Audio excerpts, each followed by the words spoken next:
இருவாச்சி பறவை ஹார்ன்பில்னு சொல்லுவாங்க, அது பேரு. தமிழ் அழிவில் விளிம்பில் இருப்பது போல அந்த பறவை இருவாச்சி பறவைகளும் அழிவில் விளிம்பில் தான் இருக்கு. இயற்கையாகவே இருவாச்சி பறவைகள் இனப்பெருக்கம் செய்யும் பொழுது ஒரு இயற்கையாக இருக்கக்கூடிய மரப்பொந்தை தேடும்.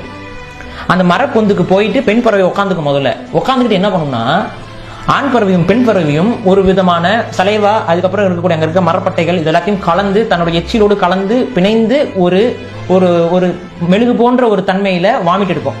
அந்த வாமிட்டை பயன்படுத்தி அந்த கூட்டை முழுவதுமாக அடைத்து விடும். அந்த ஓட்டையை பெண் பறவைனால வெளியில வர முடியாது. ஒரு சின்ன ஒரு ஓட்டை வச்சிருக்கோம். அந்த ஓட்டையின் மூலமாக ஆண் பறவை உணவு ஊட்ட வேண்டும் பெண் பறவைக்கு. எப்ப வரைக்கும்? முட்டை போட்டு குஞ்சு பொறிச்சு குஞ்சுகள் வெளியிலே வர வரைக்கும் பெண் பறவை தன்னைத்தானே சிறைப்படுத்திக் கொள்கிறது. இந்த நேரத்துல அந்த ஆண் பறவை வேறொரு வேடனாலேயோ இல்ல வேற ஏதோ ஒரு காரணத்தினாலேயோ பாதிப்பு ஆகி இறந்து விட்டால் பெண் பறவையும் பசி பட்டினியில் இறந்துவிடும். அடுத்து என்ன தெரியுமா பண்ணும்? தனது இறக்கையவே தானே பித்துக் கொள்ளும். அந்த இருவாச்சி பறவை வலிக்கும், வலி வேதனை கொட்டும், கீழே மெத்துன்னு மெத்தையை உருவாக்கி கொள்ளும்.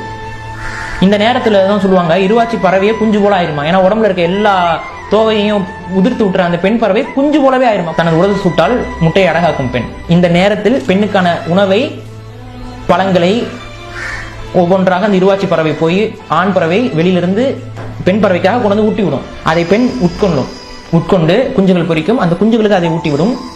குஞ்சுகள் இறக்கை முளைக்கும். குஞ்சுகளோடு சேர்ந்து பெண் பறவைக்கும் இறக்கை முளைக்கும். ஒரு குஞ்சுல 2 குஞ்சு வரும். அந்த 2 குஞ்சுகளோட சேர்ந்து 3 பறவைகளாக பெண் பறவையும் வெளியே வரும். அப்புறம் அந்த இருவாச்சி பறவை பறந்து செல்லும்.